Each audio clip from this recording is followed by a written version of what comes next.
என்ன சாப்பிட்டீங்க காலையில? வணக்கம் சபரி. வணக்கம். ஏன் இதெல்லாம் சொல்லிட்டு சொல்லணும். வணக்கம். எப்படி இருக்கீங்க? நல்லா இருக்கேன். எப்படி இருக்கீங்க? ஸோ வாழ்த்துக்கள் ஃபர்ஸ்ட் ரன்னர் அப்க்கு. நன்றிங்க. தேங்க்யூ. ஸோ வெளியே வந்த உடனே ரெஸ்பான்ஸ் உங்களுக்கு எப்படி இருக்கு? ரொம்ப நல்லா இருந்ததுங்க. மக்கள் அது பாக்குறப்ப நான் சொன்னேன், எப்பவுமே நம்ம சேனல்ல இருந்து இந்த வெளியே போறப்ப வேலன் எப்படி இருக்கீங்க, சக்தி எப்படி இருக்கீங்க அப்படின்லாம் கேட்டதெல்லாம் தாண்டி சபரி எப்படி இருக்கு, நல்லா இருக்கியா அப்படின்னு கேட்கறப்ப அது ரொம்ப சந்தோஷமா இருந்தது. நம்மளா ரசிக்கிறப்ப ஒரு சந்தோஷம் இருக்கு இல்லையா, அது வந்து ரொம்ப நல்லா இருக்கு, ஜாலியா இருக்கு. ஸோ நீங்க வெளியே வந்த உடனே ஃபர்ஸ்ட் பண்ண விஷயம் என்ன விஷயம்? பரவாயில்ல, முருகன் கோயிலுக்கு சாமி கும்பிட்டேன். ஆமாங்க, அங்க முடிஞ்சது இல்ல, ஷூட் முடிஞ்சதுன்னா எல்லாரும் பேசிக்கிட்டு இருந்தோம்.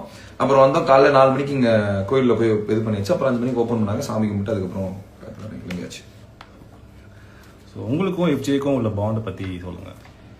எஃப்ஜே வந்து எனக்கு ஒரு நல்ல தம்பி.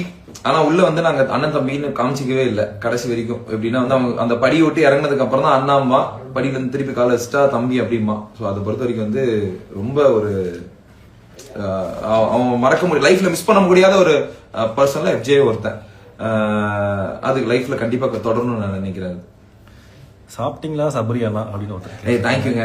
இன்னும் சாப்பிடல, இனிமே சாப்பிட்டேன், கொஞ்சோண்டு சாப்பிட்டேன். அம்மா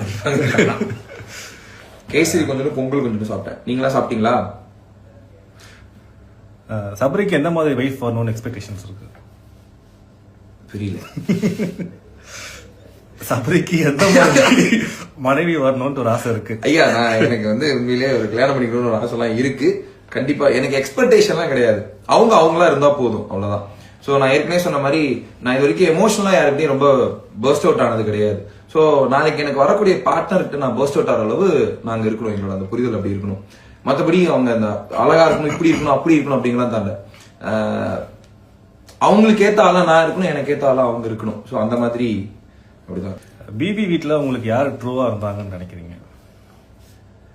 நான் எனக்கு ரொம்ப ட்ரூவா இருந்தாங்க அப்படின்னு நான் நம்புறது வந்து எஃப்ஜே, கனி, விக்ரம், எல்லாருமே ஓரளவு ட்ரூவா தான் இருந்தாங்க. ரம்யா எல்லாருமே ட்ரூவா தான் இருந்தாங்க. நீங்க வெளியே வந்த பிறகு யார் மேலாச்சும் எந்த கண்டஸ்டன்ஸ் மேலாச்சும் பெர்ஸ்பெக்டிவ் தான் மாறுச்சா? வெளியே வந்ததுக்கு அப்புறம் வெளியே வந்ததுக்கு அப்புறம் மாறுச்சுன்னா இன்னும் யார்கிட்டையும் பெருசா புரியல. ஒரு கொஸ்டின் சொல்லுங்க. நீங்க வெளியில வந்ததுக்கு அப்புறம் பெர்ஸ்பெக்டிவ் மாறி இருக்கா யார் மேலேயாவது? அப்படிலாம் நான் மாறலைங்க. 100 நாள்ல நான் இருக்காது, வெளியே போய் காமிக்க போறேன் அப்படிலாம் ஒன்னும் பெர்ஸ்பெக்டிவ் மாறுற மாதிரி எனக்கு தோணல. மேபி 2-3 நாள் தான் ஆச்சு, அதனால எதுவும் அப்படிதான் இருக்கு. உங்க நெக்ஸ்ட் ப்ராஜெக்ட் என்ன சபரி அண்ணா? அண்ணா இது வரைக்கும் நான் எதுவும் முடிவு பண்ணல. ஒரு 3 நாளா அது அப்பா அம்மா, ஃப்ரெண்ட்ஸ், குழந்தைங்க அப்படின்னு எல்லாம் வெளியே போய் அவங்க எல்லாம் பாத்துக்கிட்டு அவங்க கூட ஜாலியா இருக்கேன். இன்னும் எதுவுமே அதை பத்தி யோசிக்கல. உங்களுக்கு எல்லாம் சொல்லாமையா? கண்டிப்பா உங்ககிட்ட சொல்லலாம். சபரி எப்படி கோவத்தை கண்ட்ரோல் பண்றாரு? நான் கிரியா நிறைய பண்ணுவேன். ஸோ அது முன்னாடில இருந்தே அப்படிதான். ஸோ இந்த கிரியா வந்து எனக்கு ரொம்ப யூஸ்ஃபுல்லா, சுதர்சன கிரியா வந்து எனக்கு ரொம்ப ரொம்ப யூஸ்ஃபுல்லா இருந்தது. மெடிடேஷன் அது ரொம்ப யூஸ்ஃபுல்லா இருந்தது. கோவத்தை கண்ட்ரோல் பண்றது தப்பு இல்லைல்ல. உங்களை பார்த்தா என்னோட சொந்தக்கார பையன் மாதிரி ஃபீல் ஆகுது. எனக்கு சொந்தக்கார பையனா தான் இருப்பான். யாருன்னு பாருங்க, பேர் பாருங்க.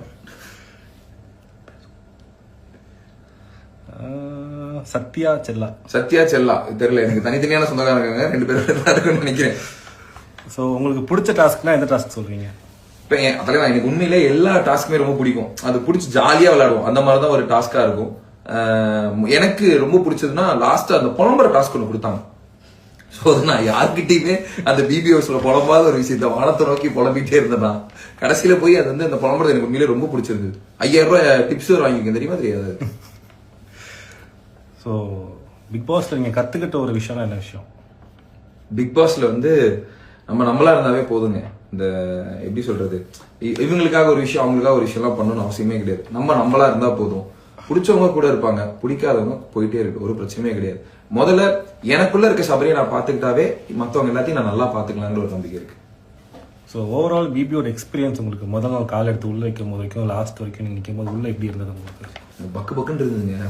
ஆனா ஒரு சில சமயம் எதுக்கு இந்த நிறைய சொல்லுவாங்க, பிக் பாஸ் அடிக்கடி சொல்லுவாரு, உங்களை கூப்பிட்டா நீங்க ரெஸ்ட் ரூம் போயிருங்க அப்படின்னு சொல்லிட்டு எதுக்கு பயம் வருதுன்னே தெரியாது. சரிங்களா?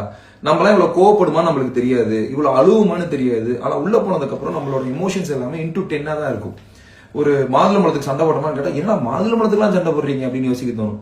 ஆனா உண்மையிலேயே உள்ள வந்து இந்த எல்லாருமே சொல்ற மாதிரி தான், இந்த ரெகுலர் வார்த்தை இந்த எமோஷனல் ரோலர் கோஸ்டர்னு சொல்லுவாங்கல்ல, ரொம்பவே இருந்ததுங்க.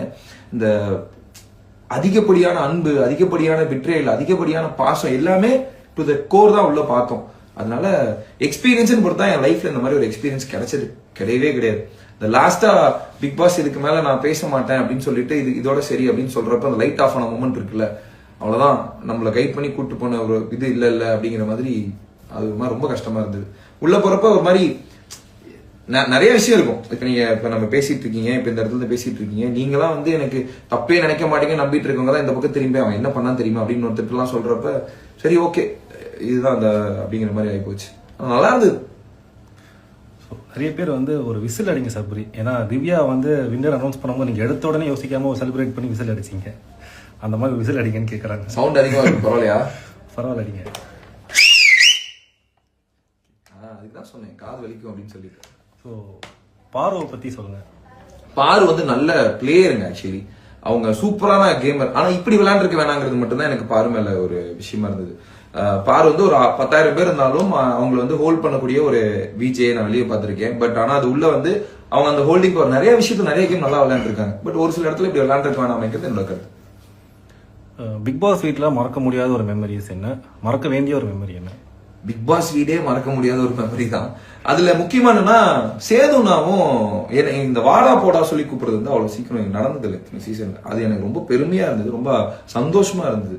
சேதுனா வந்து இக்குவல் நம்மடா உள்ள அந்த சகோதரான்னு கூப்பிட்டது இதெல்லாம் வந்து நான் லைஃப்ல மறக்க கூடாதுன்னு நினைக்கிற விஷயங்கள் நிறைய. அந்த பாசெல்லாம் இருக்குல்ல, அதே மாதிரி பிக் பாஸ் வந்து பிக் பாஸ் தம்பின்னு சொன்னது, அவர் வந்து அது வெளியே வரப்ப அவ்வளவுதான் உள்ள போ அப்படின்னு சொன்னப்பெல்லாம் வந்து அந்த கிளவுட் நைன் சொல்லுவாங்க, அப்படி ஒரு மாதிரி ஜாலியா இருந்துட்டு இருந்தேன். ஏன்னா எனக்கும் அந்த மனுஷனை தவிர வேற யாருக்கும் அங்க நான் பேச முடியாது, இவங்ககிட்ட பேசலாமா பேச முடியாதான்னு தெரியாது. அந்த வாய்ஸ்க்கு மட்டும்தான் அந்த மொமெண்ட் வந்து என் லைஃப்ல மறக்கவே முடியாது. மறக்கணும்னு நான் நினைக்கிற விஷயம் என்னன்னா, அதனால நிறைய விஷயங்கள் சபரி இப்படி பண்ணிருக்க வேணாம் அப்படின்னு யோசிச்ச விஷயங்கள் என்னன்னா அதை வேணா நான் சொல்றேன். ஏன்னா வந்து இந்த தலை டாஸ்க்ல நீ இன்னும் அக்ரெசிவா அவ்வளவு தூரம் விளையாண்டு இருக்க வேணாம் அப்படிங்கறதா. சங்கீதா கிரண் என்றவங்க வந்து அம்மாவை கேட்டதா சொல்லுங்க. கண்டிப்பா வந்தவங்க எல்லாரும் அம்மாவை ரொம்ப கேட்டதா சொன்னாங்க. அம்மாவை கண்டிப்பா கேட்டதா சொல்றேன்.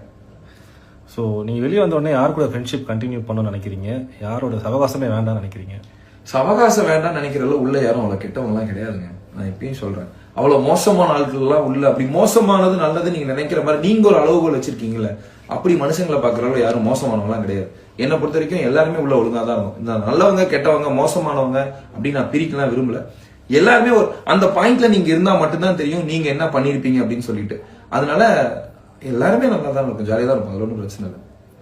ஸோ அந்த ஸ்டேஜ் மூமெண்ட் ஃபினாலி ஸ்டேஜ் மூமெண்ட்ல விஜய் சேதுபதி சார் ரைட் சைடில் நீங்களும் லெஃப்ட் சைடில் திவ்யாவும் இருக்கும்போது அந்த மூமெண்ட் உங்களுக்கு எப்படி இருந்தது? நல்லா இருந்தது. ஒரு மாதிரி அவர் ஜாலியாக அப்படி கையெல்லாம் விளையாட ஆடிட்டு இருந்தாரு. எனக்கு இந்த சொன்னாங்களே அந்த பதபதப்பு அந்த மாதிரி இல்லை. அங்க இருந்த யாரு ஜெயிச்சாலுமே அது டிசர்விங் தான். ஏன்னா 105 நாள் உள்ள இருக்கிறது வந்து சாதாரண விஷயமே கிடையாது.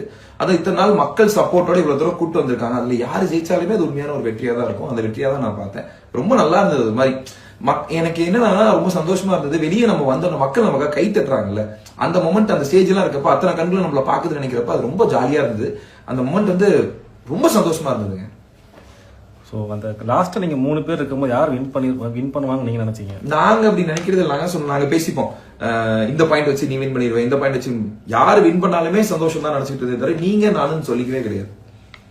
இந்த பாயிண்ட்ல வந்து ஒரு பாயிண்ட்ல சொல்லுவான் விக்ரம் சொல்லுவான், இதை வச்சு இதெல்லாம் பார்த்தா நீ தான் வின் பண்ணுவ, கை தட்டத்தை வச்சு பார்த்தா நீ தான் வின் பண்ணுவ, அது இப்படி பேசிக்குமே தவிர நான் கான்பிடென்ட்டா நான் தான் அப்படிங்கறது நாங்க யோசிக்கல. ஸோ மக்கள்கிட்ட வந்து நிறைய லவ்ஸிங் சைட்ல இருந்து வந்துகிட்டே இருக்கு. ஸோ மக்களுக்கு என்ன சொல்ல விரும்புறீங்க? ஏன்னா அந்த இடத்துல உட்காந்து நான் நிறைய கேள்வி கேட்டிருக்கேன். இது நம்ம சேனல்லயே இதே லைவ் பண்றப்ப இந்த இடத்துல உட்காந்து கேட்கறப்ப மக்கள்கிட்ட இருந்து அந்த அன்பு வந்து இது வரைக்கும் நான் இவ்வளவு அன்பு சம்பாரிச்சதே கிடையாதுங்க. அது ஒரு மாதிரி நல்லா இருந்தது. இப்பயும் சொல்றேன், நம்ம வெளியே போறப்ப நமக்கு ஒரு கைத்தட்டல் கிடைக்குதுங்கிறப்பே ஒரு ஆர்டிஸ்டா ரொம்ப சந்தோஷமா இருக்கும். அதை தாண்டி இந்த ஏற்கனவே சொன்ன மாதிரி சக்தியா லவ் பண்ணவங்க, வேலைனா லவ் பண்ணவங்க, இப்ப சபரின்னு சொல்லி பேர் சொல்லி லவ் பண்றாங்கல்ல, இந்த லவ் வேற நான் என்ன பண்ணியிருந்தாலுமே எனக்கு கிடைச்சிருக்காமான்னு தெரியல. இவ்வளவு லவ் சம்பாதிக்கிறப்ப நமக்கு ஒரு பிரச்சனைன்னு வர்றப்ப நம்ம கூட 2 பேர் இருக்காங்கடா, அவனும் நீ இப்போ நான் பாத்துக்கிறேன் நாங்க இருக்கோம் அப்படின்னு சொல்றப்ப அந்த பிரச்சனை நீங்க ஈஸியா ஹேண்டில் பண்ணலாம். இப்ப 2 பேர் 2000 2 லட்சம் பேர் இத்தனை கோடி மக்கள் நம்ம கூட இருக்காங்க அப்படின்னு நினைக்கிறப்ப நீங்க என்ன வந்தாலுமே பண்ணலாம்டா, எதா இருந்தாலும் பாத்துக்கலாம் அப்படிங்கிற ஒரு தன்னம்பிக்கையும் நம்பிக்கையும் கொடுத்த இந்த மக்கள், அவ்வளவுதான் இது போதும். லைஃப்ல நான் என்னன்னா இது போதும் அப்படிங்கிற மாதிரி ஒரு சந்தோஷம் இருக்கு. நன்றி. ஜாலியா தலையாட்டுறாரு, ஜாலி. ஓகே, பாய் பாய்.